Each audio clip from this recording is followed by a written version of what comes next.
इस मजेदार कहानी की शुरुआत होती है जॉन नाम के एक आदमी को मेंटल असाइलम में लेकर जाते हुए। जॉन को तो बहुत ही बुरी तरीके से वहाँ के एक जेल के अंदर बंद कर दिया गया था, क्योंकि जॉन के इस बिहेवियर को देखकर सभी को लग रहा होता है कि वो पागल हो चुका है। लेकिन जॉन तो बार बार चिल्लाता रहा कि मैं ठीक हूँ और मुझे कुछ नहीं हुआ है, लेकिन कोई भी जॉन की ये सारी चीजें सुनने के लिए रेडी ही नहीं था। अब कुछ देर बाद ही जॉन को लगने लगा कि कोई उसका दरवाजा खोलने की कोशिश कर रहा है, लेकिन सामने की तरफ तो कोई भी नहीं होता। जैसे ही जॉन ने पीछे की तरफ देखा तो वहाँ किसी का काला साया खड़ा हुआ था। जॉन बहुत ही ज्यादा डर गया और उसे लगने लगा कि यही उसका आखिरी मोमेंट है, यानी कि अब वो मर जाएगा। लेकिन अब अचानक जॉन को बहुत ही अजीब तरीके के विजन्स आने लगे थे, जिसके अंदर वो मल्टीपल कैरेक्टर्स को देखता जा रहा था। हालांकि ये कैरेक्टर्स कहाँ से और क्यों आए उसे कुछ अंदाजा नहीं होता। जॉन की हालत धीरे धीरे काफी ज्यादा खराब हो चुकी थी। एक दिन जॉन से मिलने के लिए एक साइकेट्रिस्ट आता है। यहाँ उस साइकेट्रिस्ट ने देखा कि जॉन ने पूरे दीवारों के ऊपर ब्लैक क्रॉस के निशान बना दिए हैं। साथ ही साथ वो अपने बॉडी पर भी कलाकृतियां कर रहा था, जिससे कि वो काफी अजीब लग रहा होता है। अब वो साइकेट्रिस्ट धीरे से जॉन से सारी बातें पूछ रहा था कि तुम यहाँ पर कैसे पहुंचे और तुम्हारे साथ क्या हुआ था। तब जाकर जॉन को अपनी लाइफ के बारे में जितनी बातें याद होती हैं वो उसे बताने लगा था। और अब ये टाइम लाइन आ जाता है थोड़ा पास्ट में, जब जॉन एक कंपनी में बहुत ही अच्छी पोजीशन पर काम किया करता था। दरअसल वो एक इंश्योरेंस एजेंट होता है जो अपने बॉस को अलग अलग टाइप के आइडियाज दिया करता था और उनकी बिजनेस को संभालता भी था। लेकिन अब यहाँ पर इंश्योरेंस कंपनी का ओनर जॉन से एक केस के ऊपर सोचने के लिए कहता है, क्योंकि हाल ही में एक रिपोर्टर जो बहुत ही अच्छी नॉवेल लिखता था उसने हमारी कंपनी के ऊपर एक केस फाइल कर दिया है, और अगर वो हम केस हार गए तो हमें कंपनसेशन के बदले $10 मिलियन देने पड़ेंगे। और मैं बिल्कुल भी नहीं चाहता कि ये सारी चीजें हों। इसीलिए अब उस ओनर ने जॉन को ये सारी बातें सोचने के लिए कह दिया कि आखिर हमें क्या करना चाहिए। जॉन भी अब इस अनजान केस को अपने अंडर ले लेता है, जिसे कि वो सॉल्व करके ही रहेगा। जॉन तो अब ब्रेक होने के बाद एक रेस्टोरेंट में आकर बैठा हुआ था। तभी अचानक वहाँ का मिरर तोड़ते हुए एक अनजान आदमी अंदर घुस जाता है। उसके हाथ में एक कुल्हाड़ी थी, जिससे कि वो पूरी तरीके से तोड़कर अंदर घुस गया था। वो जॉन को मारने जाता है, इससे पहले वो पूछता है कि क्या तुमने शटर किंग के नॉवेल्स पढ़ी हैं कि नहीं। जॉन नहीं समझ पा रहा था कि आखिर ये आदमी कौन है और वो इससे इस तरीके से बात क्यों कर रहा है। उसने जब आदमी की आंखों में देखा तो वो बहुत ही अजीब लग रही थी, जैसे कि वो कोई एलियन है और इंसान की बॉडी में घुस चुका है। लेकिन अब पता नहीं वो आदमी खड़ा होता है और कुल्हाड़ी की मदद से जॉन को मारने जाता है। तभी उस जगह पर मौजूद 2 ऑफिसर्स आकर उस अनजान आदमी को गोली मारकर खत्म कर देते हैं। अब यहाँ जॉन अपने घर पर आ जाता है, जो कि लगातार न्यूज देखता ही जा रहा था। न्यूज के अंदर कई सारे लोग दंगे फसाद कर रहे होते हैं सिर्फ एक नॉवेल के लिए। ये सारी नॉवेल्स और किसी की नहीं बल्कि केन नाम की उसी पब्लिशर कंपनी में काम करने वाली एम्प्लॉय की थी, जिन्होंने जॉन के बॉस की कंपनी के ऊपर इंश्योरेंस क्लेम किया है। और पता नहीं क्यों वो सारे लोग केन की नॉवेल पढ़ने के लिए एकदम से पागल हो रहे हैं। एक शॉप पर आने वाली नॉवेल अवेलेबल नहीं थी तो वो पूरी शॉप को ही तोड़कर रद्द करने लगे। यानी कि केन द्वारा लिखी गई सारी नॉवेल्स लोगों को इतनी ज्यादा पसंद थी। वो तो उन सभी में इतना ज्यादा फेमस था कि किसी मूवी के आने से पहले उसकी नॉवेल सभी लोग पढ़ना पसंद करते थे।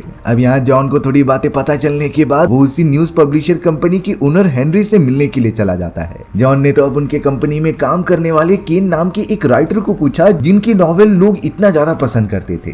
लेकिन हेनरी ने थोड़ा शॉक होकर बताया कि केन तो यहाँ कई दिनों से नहीं आया है। वो लास्ट टाइम अपने एक नॉवेल के ऊपर वर्क कर रहा था, लेकिन उसके बाद से ही वो कहीं गायब हो चुका है। केन के एक एजेंट ने उसकी भेजी गई नॉवेल पढ़ी थी, लेकिन उसका क्या बुरा असर हुआ तुम तो देख ही चुके हो। दरअसल हेनरी बात कर रहा था उस अनजान और पागल आदमी की, जिसने रेस्टोरेंट के अंदर जॉन के ऊपर हमला कर दिया होता है। यानी कि वही केन का असिस्टेंट था, जिसने की नॉवेल पढ़कर उसकी ये इतनी बुरी हालत हो गई। लेकिन यहाँ जॉन को नहीं समझता कि आखिरकार उस नॉवेल में मौजूद क्या था। तब जाकर वहाँ पर काम करने वाली एक एडिटर, जिसका नाम लिंडा था, वो सारी बातें जॉन को बताती हैं। लिंडा ने जॉन से कहा कि केन अपने नॉवेल्स में कुछ ऐसी चीजें लिखता था जिसे पढ़ने वाला इंसान एकदम आउट ऑफ कंट्रोल होकर अजीब तरीके की एक्टिंग करता था। लेकिन ये चीजें किससे रिलेटेड थी उन्हें अभी तक नहीं पता चल पाई। और जब केन को ये सारी बातें समझ में आ गई कि उसकी कहानियां फिक्शनल नहीं बल्कि रियल घटनाओं पर आधारित होती हैं, तब से ही उसने हमारी पब्लिशर कंपनी के लिए ये सारी नॉवेल लिखना बंद कर दिया। साथ ही साथ इस नॉवेल का असर कई लोगों के ऊपर देखने मिल रहा था। सभी लोग पागलों की तरह केन की उस नॉवेल की मांग करने लगे जो इन फ्यूचर आने वाली है। इसके लिए चारों तरफ दंगे फसाद हो रहे हैं। लेकिन यहाँ जॉन समझ रहा था कि ये सारी चीजें एकदम झूठ हैं। जरूर ये किसी पब्लिसिटी स्टंट करने के लिए ये अफवाहें फैलाई जा रही हैं। इसीलिए अब लिंडा ने जॉन को रिकमेंड किया कि तुम भी एक बार वो नॉवेल पढ़कर देखो। जॉन जॉन तो एकदम बहुत ही ज्यादा कॉन्फिडेंस में वो नॉवल पढ़ने के लिए रेडी हो जाता है और उसे खरीदकर अपने घर की तरफ जाने लगता है। लेकिन जॉन को क्या पता था कि अब से ही उसके साथ बहुत ही अजीब तरीके की घटनाएं घटने वाली थी।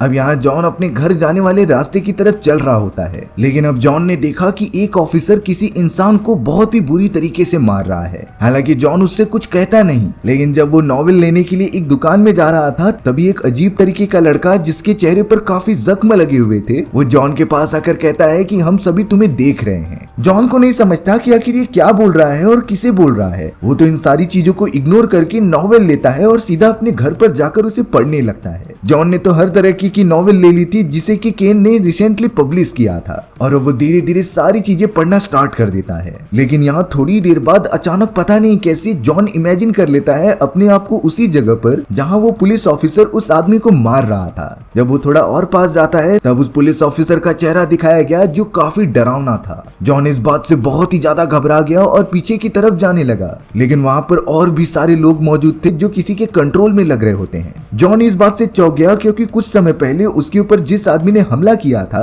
वो भी इस वक्त जिंदा होता है जिसे कि मर जाना चाहिए था। और अब वो सारे लोग जॉन को चारों तरफ से घेर लेते हैं और उसे बुरी तरीके से मारने लगते हैं। एक आउट ऑफ कंट्रोल हुई लेडी ने तो जॉन की उंगली काट ली और उसे पूरा खा लिया। अगले ही मोमेंट में अचानक जॉन अपनी आंखें खोल लेता है। ये खतरनाक विजन उसे कहां से आने लगे उसे जरा भी अंदाजा नहीं होता। जब जॉन होश में आकर अपने साइड में देख रहा था तो वो बहुत ही ज्यादा डर जाता है क्योंकि वही डरावना पुलिस ऑफिसर उसके साइड में बैठा था। ये देखते ही जॉन अपने रियल वाली दुनिया में उठ गया था, यानी कि वो अपने इमेजिनेशन के अंदर एक और इमेजिनेशन देख रहा होता है इन सारी नॉवेल्स को पढ़ते हुए। धीरे धीरे अब जाकर जॉन को समझ रहा था कि सभी लोग केन द्वारा लिखी गई इन सारी नॉवेल से क्यों इतना ज्यादा इफेक्ट होते हैं, क्योंकि केन ने अपनी सारी कहानियों को इतनी बारीकियों से लिखा था कि कोई भी इसके अंदर खो जाए। लेकिन अब जॉन को सारी चीजें क्लियर करनी होंगी, इसीलिए अब वो केन द्वारा पब्लिश की गई सारी नॉवेल्स को इकट्ठा करता है और उनमें कुछ क्लूज ढूंढता है। तभी जॉन ने एक चीज नोटिस की कि वहां पर रेड लाइंस बनी हुई हैं और वो किसी टाइप का स्ट्रक्चर्स बना रही हैं। जॉन तो जल्द से जल्द उन सारे रेड लाइंस को निकालता है और सारे नॉवेल्स को एक साथ कंबाइन कर देता है। तब जाकर जॉन को एक अजीब तरीके का नक्शा मिला था जो किसी आइलैंड का होता है। उसे वर्ल्ड मैप पर चेक करने के बाद पोलो नाम का एक छोटा सा आइलैंड मिला था, लेकिन ये आइलैंड तो कई साल पहले वर्ल्ड मैप से हटा दिया गया होता है, जिससे कि अब जॉन को शक होने लगा था कि शायद केन यहीं पर जाकर छुपा होगा। इसीलिए अब वो अपनी डीप इन्वेस्टिगेशन चालू कर देता है। उसने तो ये सारी चीजें न्यूज कंपनी के पब्लिशर और लिंडा को भी बताने की कोशिश की। वो सीधा चला जाता है उनके ऑफिस में और सारी बातें बता देता है। जॉन ने तो लिंडा और चेयरमैन को केन के बारे में सारी चीजें बता दी थी और वो नक्शा भी दिखाया जहाँ पर शायद केन छुपा हो सकता है और वो वहीं से अपनी नॉवेल पब्लिश कर रहा होगा। लिंडा को ये बातें थोड़ी सी सीरियस लगने लगी, इसीलिए अब चेयरमैन से परमिशन लेने के बाद लिंडा अब रेडी हो जाती है जॉन के साथ उस जगह की खोज के लिए जहाँ पर केन अभी तक छुपा हुआ है। जॉन और लिंडा साथ में अपने लंबे सफर के लिए निकल जाते हैं। हालांकि जॉन ने नक्शे पर उसकी लोकेशन तो ढूंढ ली थी, लेकिन हॉप्स नाम के एक टाउन के बारे में जहां एक्चुअल में केन छुपा हुआ था उसके बारे में कोई इन्फॉर्मेशन ही नहीं होती। लेकिन फिर भी वो अपना सफर आगे का तय करते रहते हैं। सफर लंबा होने के कारण बारी बारी वो दोनों गाड़ी चला रहे थे। अब रात का समय हो गया था जहाँ पर लिंडा गाड़ी चला रही होती है। जॉन तो थक गया था और आराम से सो रहा था, लेकिन अब अचानक लिंडा को भी अजीब तरीके के विजन्स आने लगे थे, जिसमें कि वो अंधेरी रास्ते पर एक लड़के को देखती है जो कि साइकिलिंग कर रहा था। वो लड़का लिंडा को देखते ही एकदम अजीब से बिहेव करता है और आगे निकल जाता है। लेकिन थोड़ी ही देर बाद लिंडा ने वापस देखा कि वही लड़का अब दूसरी तरफ से वापस आ रहा है, लेकिन इस बार उसका चेहरा किसी मिस्टीरियस तरीके से बहुत ही ज्यादा बूढ़ा हो चुका था, जो लिंडा को कह रहा होता है कि हम सभी तुम्हें देख रहे हैं। बात तब जाकर सबसे ज्यादा बिगड़ गई जब लिंडा आगे बढ़ती है और उसके सामने से वही लड़का जिसका चेहरा खराब हो चुका था वो गाड़ी से टकरा जाता है। वो तो पीछे जाकर बहुत ही बुरी तरीके से गिर गया था, इसीलिए अब लिंडा जल्द से जल्द आगे जाकर अपनी कार रोकती है और उसकी मदद करने के लिए पीछे चली जाती है। लिंडा पार्ट टाइम नर्स का काम किया करती थी, इसीलिए उसे ये सारी चीजें पता होती हैं कि लोगों का ट्रीटमेंट कैसे करना है। लेकिन लिंडा ने अचानक नोटिस किया कि वो सामने मौजूद आदमी गायब हो चुका है और वो पीछे से साइकिलिंग करते हुए दूर जा रहा था। उसने तो लिंडा को बहुत अजीब तरीके की स्माइल भी दी, लेकिन अब वो आदमी साइकिल पर बैठकर कहीं दूर निकल जाता है। जॉन जब लिंडा को लेने आया तब लिंडा उसे कोई भी बातें समझा ही नहीं पाती, क्योंकि जॉन इन सारी चीजों को एक मजाक ही समझेगा। इसीलिए फिलहाल के लिए लिंडा जॉन के साथ कार में जाकर बैठ जाती है। अभी भी उन्हें कई किलोमीटर्स का सफर तय करना था, लेकिन इस बार लिंडा के साथ कुछ ज्यादा ही हो गया। जब वो कार चला रही होती है तभी अचानक उसने नोटिस किया कि उसकी कार आसमान में मौजूद है और जमीन पूरी तरीके से गायब हो चुकी है। वो कहाँ जा रही है उसे कुछ आइडिया नहीं, सिर्फ वो लगातार आगे बढ़ती ही जा रही थी। लेकिन इस बार लिंडा अपनी आंखें बंद कर लेती है और पूरा ध्यान एक तरफ लगाने की कोशिश करती है। थोड़ी देर के बाद ही उनकी कार अजीब तरीके से ट्रेवल करते हुए एक ब्रिज के ऊपर पहुंच गई थी, जो धीरे धीरे रोशनी की तरफ बढ़ रही होती है। थोड़ी देर बाद लिंडा जब अपनी आंखें खोल रही थी तो वो एक टाउन में पहुंच गए थे, और ये हॉब्स नाम का वही अनजान टाउन था जहाँ पर शायद केन मौजूद हो सकता है। और यहाँ तक पहुँचने का रास्ता तो मैप पे भी नहीं मौजूद था, तो आखिर वो दोनों यहाँ पर पहुंचे कैसे? जॉन भी कंफ्यूज होता है, लेकिन अब वो दोनों उतरकर उस पूरे टाउन के चारों तरफ देखने लगे थे। वो हॉब्स टाउन तो एकदम शांत था और वहाँ के चारों तरफ कोई दिखाई नहीं दे रहा था। अब वो दोनों केन को ढूंढने के मकसद से उस पूरे टाउन को एक्सप्लोर करना स्टार्ट करते हैं। अब अचानक लिंडा को एक कुत्ता भागता हुआ दिखाई दे रहा था, जिसके पीछे कई सारे बच्चे पड़े हुए थे। लिंडा तो ये सारी चीजें जॉन को भी दिखाने की कोशिश करती है, लेकिन जॉन तो ये चीजें देख ही नहीं पा रहा था। और अब यहाँ से लिंडा को समझने लगा था कि कहीं न कहीं कोई चीजें रियलिटी में एग्जिस्ट ही नहीं करती, और ये सारी चीजें उसके दिमाग का एक विजन है। लिंडा और जॉन अब लगातार आगे बढ़ते हुए एक होटल के पास आ जाते हैं। इस होटल को देखते ही लिंडा ने जॉन को बताया कि मैंने इस होटल के बारे में केन के नॉवेल में पढ़ा है, और ये सारी चीजें उसमें इंक्लूड थी। दरअसल इस होटल में एक स्नेक टाइप का बहुत ही बड़ा क्रिएचर रूप बदल कर रहता था, जो आने वाले सारे कस्टमर्स के ऊपर थोड़ी देर बाद हमला करके उन्हें जान से मार देता। लेकिन जॉन ने वो पार्ट अभी तक पढ़ा नहीं होता, इसीलिए उसे कुछ भरोसा नहीं हो रहा होता। और अब जॉन ने लिंडा से कहा कि हमें अंदर जाकर एक बार देखना ही चाहिए। वो दोनों अंदर चले जाते हैं, जहाँ पर एक रिसेप्शनिस्ट उनसे कुछ बातें कर रही थी। लिंडा तो अब केन द्वारा पढ़े गए सारे नॉवेल के बारे में वहाँ की चीजें देखने लगी थी, जो रियलिटी में एग्जिस्ट कर रही होती हैं। नॉवेल के हिसाब से वहाँ पर एक पेंटिंग भी मौजूद थी, और फर्श का एक पार्ट टूटा हुआ भी था। वो शॉक तब हो जाती है जब पेंटिंग के अंदर जान आ चुकी थी और वो उसे घूर कर देख रही होती है। लेकिन फिलहाल के लिए जॉन रिसेप्शनिस्ट से कहता है कि हमें चाबी दे दो एक रूम की, क्योंकि हमें यहाँ पर कई दिनों तक रुकना है। उन्हें अब रहने की जगह मिल जाती है, लेकिन वो बूढ़ी औरत उन्हें बहुत ही अजीब तरीके से देख रही थी। जॉन और लिंडा जल्द से जल्द अपने कमरे में आ गए और उसी बात पर डिस्कस करने लगे कि उनका अगला प्लान क्या होगा। लेकिन यहाँ पर लिंडा जॉन को समझा रही थी कि कहीं न कहीं हम रियलिटी की दुनिया से हटकर उन विजन्स की दुनिया में आ गए हैं, जो पूरी तरीके से रिलेटेड थे केन के नॉवेल से, क्योंकि मैं उनकी बारीकियां देख पा रही हूँ, और जिस तरीके से मैंने वो नॉवेल पढ़ी है उसी तरीके से यहाँ पर ये सारी चीजें हो रही हैं। लेकिन जॉन को अभी भी इसके ऊपर भरोसा नहीं होता। पर अचानक जैसे ही वो खिड़की के दूसरी तरफ एक बहुत ही बड़े डार्क चर्च को देखता है, तभी उसे रियलाइज हो गया था, क्योंकि उसने इस चर्च के बारे में नॉवेल में पढ़ा था, और वो उसी सेम टू सेम जगह पर होता है जहाँ मेंशन किया गया था। जॉन और लिंडा इस बारे में पता लगाने के लिए तुरंत ही उस चर्च के पास बढ़ने लगते हैं। और अब तो शायद जॉन को भी अंदाजा हो गया था कि लिंडा सही कह रही है, ये सारी चीजें तभी ठीक हो पाएंगी जब वो केन को ढूंढकर इसकी सच्चाई का पता लगाएंगे। दोनों तो अब लगातार ट्रेवल करते हुए उस चर्च के पास पहुंच जाते हैं। जॉन और लिंडा तो लगातार उसी नोवेल को पढ़ते जा रहे थे, जिससे कि उन्हें आगे होने वाली चीजों के बारे में पहले से ही पता चल जाए। अब उस बुक में पढ़ने के बाद जॉन बताता है कि इस चर्च के अंदर कुछ ऐसे खतरनाक क्रिएचर्स मौजूद हैं, जिन्हें की एक संदूक में कैद करके रखा गया है, और उन सारे क्रिएचर्स को सिर्फ केन ही आजाद कर सकता है। लेकिन अब थोड़ी ही देर के अंदर अंदर उस जगह के चारों तरफ वहाँ के टाउन वाले आ जाते हैं, क्योंकि उन्हें पता चला था कि केन ने उनके बच्चों को अंदर किडनैप करके रखा हुआ है। तभी हमें दरवाजा ओपन होते हुए दिखाई देता है, जहाँ पर टाउन का एक बच्चा मौजूद था, और वो उन्हें बहुत ही अजीब तरीके से देख रहा होता है। जब दरवाजा वापस बंद करके ओपन हुआ, तब हमें दिखाया गया कि वहाँ पर केन मौजूद है, जिसने कि अपने बहुत सारे जंगली कुत्ते उनके ऊपर छोड़ दिए थे। वो कुत्ते तो बहुत ही बेरहमी से टाउन वालों को काटने लगे होते हैं, इसीलिए जॉन और लिंडा अपनी जान बचाकर वहां से दूर भाग गए।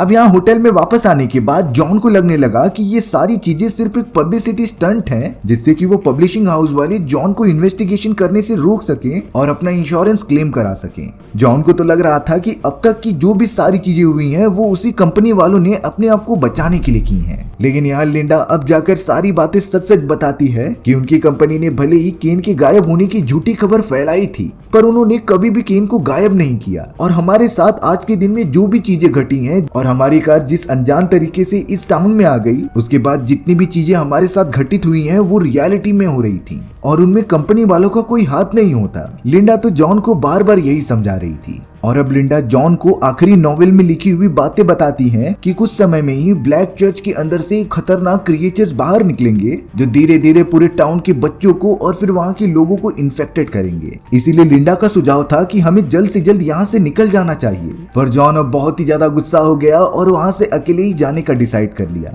वो तो लिंडा की किसी भी बातों पर भरोसा ही नहीं कर रहा था। लिंडा सिर्फ इतना कहती है कि अगर हमें यहाँ से बचकर बाहर निकलना है तो केन द्वारा लिखी गई उस लेटेस्ट नॉवेल को ढूंढना होगा, होगा जो कि अभी तक पब्लिश नहीं हुई है। पर जॉन तो बिना कुछ सोचे समझे अब वहाँ से अकेले ही जाने लगता है, जो उस रिसेप्शनिस्ट के पास पहुंच गया था। जॉन ने नोटिस किया कि जो फोटो फ्रेम्स एकदम नॉर्मल थी, उनका चेहरा बहुत ही अजीब तरीके के क्रिएचर जैसा बनता जा रहा था। हालांकि जॉन को लग रहा होता है कि जरूर इस पेंटिंग को चेंज कर दिया गया होगा, इसीलिए वो इन बातों पर जरा भी ध्यान नहीं देता और वहाँ से जाने लगता है। लेकिन अब नॉवेल के अकॉर्डिंग, जैसा कि लिंडा ने कहा था, वो रिसेप्शनिस्ट अपने हस्बैंड को बंदी बना कर रखती है और वहाँ पर रियलिटी में भी कुछ ऐसा ही हो रहा था। जॉन जब अपनी कार के पास जा रहा होता है, तभी अचानक पता चला कि लिंडा उसकी कार में बैठकर ब्लैक चर्च की तरफ चली गई है। जॉन नहीं समझ पाता कि वो आखिर ऐसा क्यों कर रही है, इसीलिए अब उसे पैदल ही जाना पड़ता है। जॉन अब पास ही वाले एक बार के अंदर चला गया था, जहाँ का मालिक उससे कह रहा होता है कि तुम जल्द से जल्द टाउन खाली करके चले जाओ, क्योंकि यहाँ पर अब ब्लैक चर्च के अंदर से एक खतरनाक क्रिएचर आजाद हो चुका है। थोड़े ही समय में ये क्रिएचर बच्चों को अपने कब्जे में कर लेगा और फिर धीरे धीरे इसका स्तर पूरी दुनिया में फैल जाएगा। वहीं अब हमें लिंडा को दिखाया जाता है, जो उसी ब्लैक चर्च के पास पहुंच चुकी थी। उस ब्लैक चर्च के अंदर जाने से पहले ही अचानक उसे कई सारे बच्चे घेर लेते हैं, जो कि किसी अनजान चीज के कंट्रोल में लग रहे थे। वो सारे बच्चे बहुत ही ज्यादा अजीब लग रहे थे और एक बच्चे ने तो सामने मौजूद कुत्ते का पैर ही खा लिया था। हालांकि लिंडा उन्हें देखकर ज्यादा डरती नहीं, पर उन बच्चों ने किसी अनजान रीजन से लिंडा को मदर पुकारना स्टार्ट कर दिया था। अब लिंडा इन बातों पर ज्यादा ध्यान न देते हुए सीधा चर्च के अंदर चली गई थी। सामने उसे गॉड का क्रॉस दिखाई देता है, जो कि बिना किसी सपोर्ट के उल्टा लटका हुआ था। और अब अचानक लिंडा को पीछे से किसी हाथ ने खींच लिया, जो उसे एक अजीब तरीके के ब्लैक चैम्बर में लेकर आ जाता है। उसी चैम्बर के अंदर फाइनली हमें केन दिखाया गया, जिसने की अपनी आखिरी नॉवेल भी कंप्लीट कर ली थी। ये नॉवेल उसने अभी तक पब्लिश नहीं की होती, जो कि इस कहानी का नेक्स्ट पार्ट होगा। अब यहाँ केन अपनी लिखी गई नई novel in the mouth of madness को जबरदस्ती लिंडा को पढ़वा देता है, जिसमें कि हमें पता चला कि वो खतरनाक क्रिएचर किंग और कोई नहीं बल्कि केन है और उसकी प्रिंसेस लिंडा है। यही रीजन होता है कि वो सारे कंट्रोल हुए बच्चे लिंडा को अपनी मदर पुकार रहे थे और अब केन इसी तरीके से लिंडा को अपने कंट्रोल में कर लेता है। वहीं अब हमें जॉन दिखाया गया, जो कि अपने होटल में तो जा रहा होता है, लेकिन तभी उसने जब फोटो फ्रेम को देखा तो वो दोनों कपल एक अजीब तरीके के क्रिएचर में कन्वर्ट हो गए थे। साथ ही साथ जॉन पूरी तरीके से डर तब जाता है जब वो रिसेप्शनिस्ट की बॉडी में से अजीब तरीके के टेंटिकल्स बाहर निकलने लगे थे और नॉवेल में जिस तरीके से लिखा था, उसने तुरंत ही अपने हस्बैंड की जान ले ली। जॉन को अब लगने लगा था कि शायद लिंडा सच कह रही थी, क्योंकि ये चीजें एकदम रियलिटी में हो रही होती हैं। जॉन ने तो एक वेट्रेस को बुलाया था, लेकिन वो भी अब एक टेंटिकल वाले क्रिएचर में कन्वर्ट होकर बाहर निकलने की कोशिश कर रही थी। इसीलिए जॉन अपनी जान बचाकर तुरंत ही होटल से भाग निकलता है और उस ब्लैक चर्च के पास जाने लगता है। लेकिन अब बीच रास्ते में जॉन ये नोटिस कर रहा था कि लिंडा वहाँ पर मौजूद है और कई सारे लोग शायद से केन के कंट्रोल में होकर उसकी बलि देना चाहते हैं। लिंडा तो कुछ रिप्लाई ही नहीं कर रही थी। इस बात से जॉन को समझता नहीं कि वो क्या करे, इसीलिए वो सीधा बार के अंदर चला जाता है उस आदमी से मदद मांगने के लिए। लेकिन उस आदमी को तो ये सारी बातें पहले ही पता थी और उसे ये भी लगता था कि कुछ ही टाइम में वो एक क्रिएचर में कन्वर्ट हो जाएगा। यही रीजन होता है कि उस आदमी ने खुद को ही गोली मारकर आत्महत्या कर ली। जॉन पूरी तरीके से चौंक गया था और अब वो ये समझ जाता है कि उसे ही अकेले जाकर लिंडा को बचाना होगा। वो जैसे ही बाहर की तरफ लिंडा के पास गया, तभी लिंडा अचानक उसे मारना स्टार्ट कर देती है। हालांकि जॉन अब लिंडा के वार से काफी घायल हो चुका था, लेकिन वो किसी भी तरीके से लिंडा को पकड़ता है और अपनी कार में बिठा लेता है। बहुत सारे लोग अब उसकी कार की तरफ बढ़ रहे थे पकड़ने के लिए, लेकिन जॉन अपनी कार को दूसरी तरफ मोड़ते हुए टाउन के बाहर जाने की कोशिश करने लगा। रास्ते में तो लिंडा उसके ऊपर हावी होने की कोशिश करती है और उसके काफी क्लोज आती है। इसी वजह से जॉन को बीच रास्ते में ही गाड़ी रोकनी पड़ी। अब यहाँ जॉन को रियलाइज होता है कि लिंडा जिस आदमी की बात कर रही थी, जो कि साइकिलिंग चलाते हुए उन्हें घूर रहा था, वो तो अब जॉन को भी दिखाई देने लगता है।